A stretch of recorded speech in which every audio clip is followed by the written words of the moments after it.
One day, I and my friend went to see a cricket match between India and Australia at the Eden Gardens. Now, we both are really big fans of cricket and we were very excited about who would win the match. Now, I was a great fan of the Indian cricket team and my friend was a great fan of the Australian cricket team. So, we both were fighting with each other, arguing whether who will win the match. Now, when the match was going to start, we were actually discussing about who would win the match. So we started seeing the data of the previous matches. Now we found out that the total number of matches played between India and Australia at Eden Gardens were 40. Out of which India had won 32 matches and Australia had won 6 matches. And 2 matches were draw. So now, after watching this data, I was really very happy. I started teasing my friend whether who would win the match? India. Because I can see that in 40 matches, most of the matches were won by India. So there was a high chance of India's winning the match today also.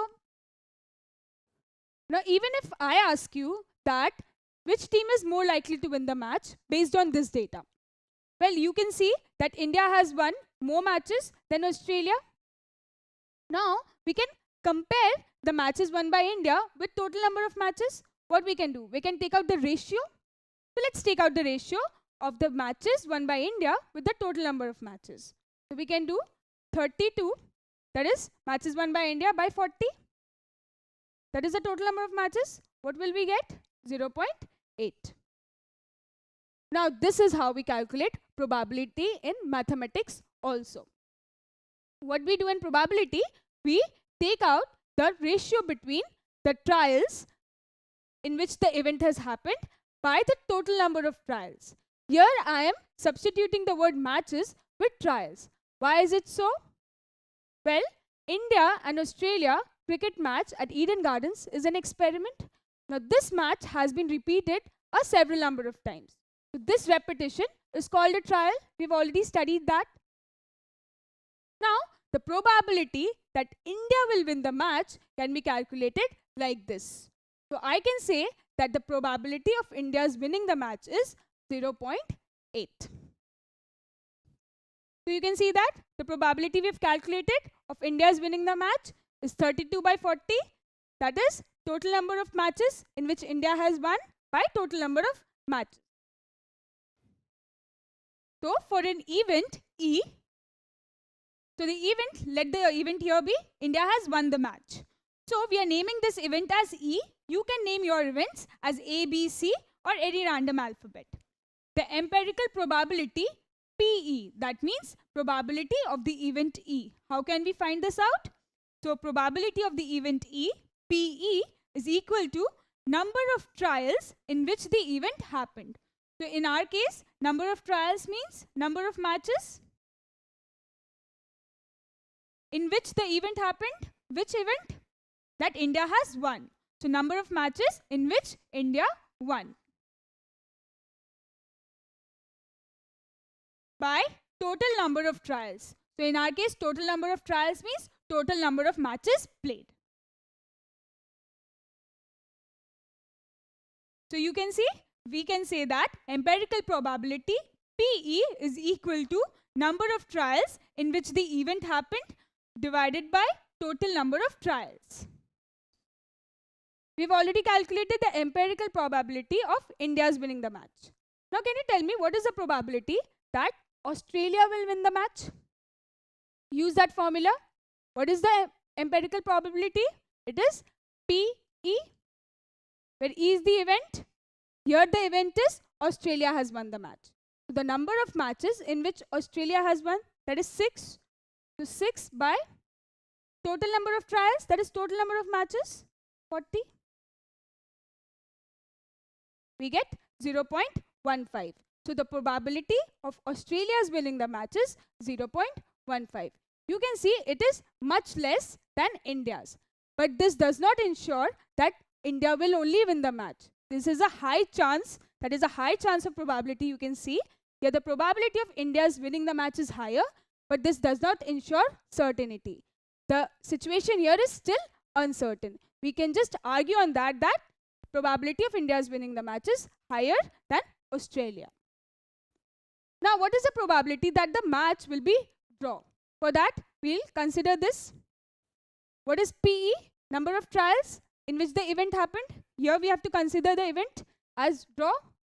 So, we'll consider 2 divided by total number of trials, that is total number of matches. So, we do 2 by 40. What do we get? We get 0.05. Here you can see that the chance of match being a draw is very less. Now, do you notice one thing? All these probabilities that we have calculated, see 0.8, 0.15, 0.05. What are they? They actually lie between 0 and 1, right? You can say that these probabilities, they are not less than 0, not greater than 1.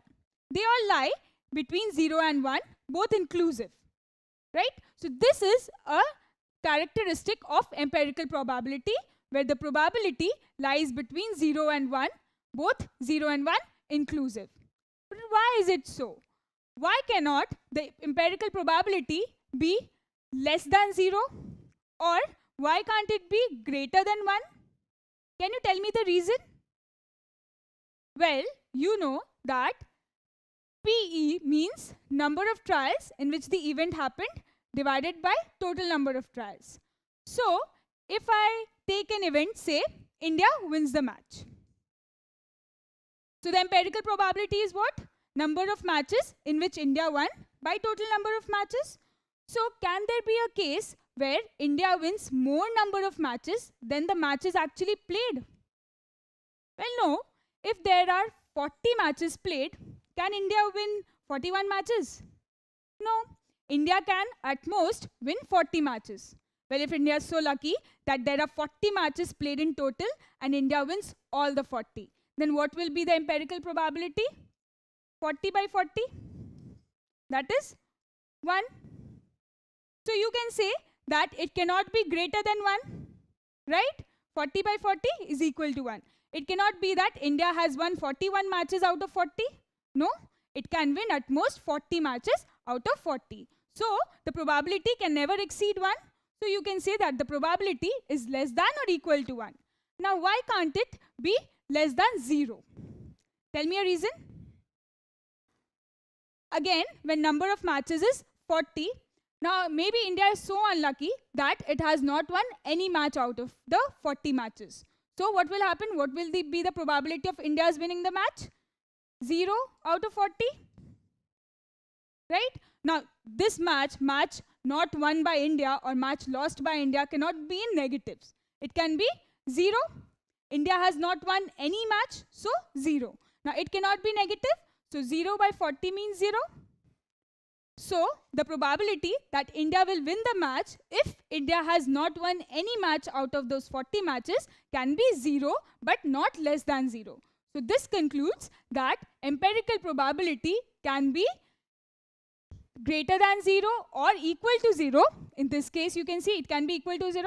It can be greater than 0. You can see that. And it can be less than 1 and also equal to 1. In this case, you can see, but not greater than 1. So you are clear with this? Now, I will tell you one more interesting fact about these probabilities. If you add up these 3 probabilities, what will you get?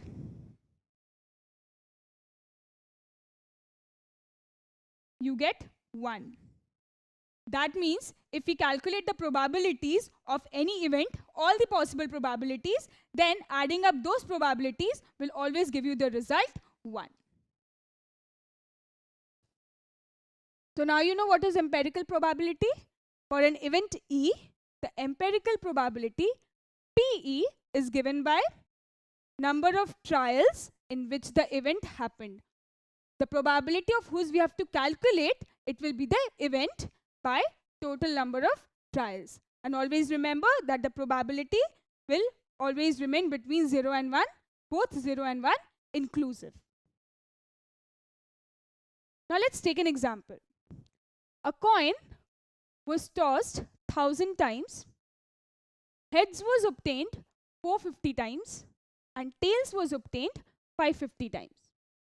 Calculate the empirical probability of obtaining heads. Well, you can see what is the number of trials, total number of trials? It is 1000. First of all, what is the experiment here? Coin tossing is an experiment. Now this experiment has been repeated 1000 times. So this 1000 is the number of trials. Now the event that we get heads, that is this. It is 450 and the event of getting tails is 550. And in the question we have been given that we have to calculate the empirical probability of getting heads. Now the event here is obtaining a head.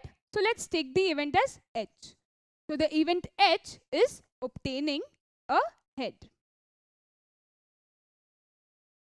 Now we have to calculate the empirical probability for this event. So we'll calculate PH. Now PH, that is probability of getting the event head, is number of trials in which heads appear by total number of trials. So let's put the values in this formula. So how many times did heads appear? 450 times.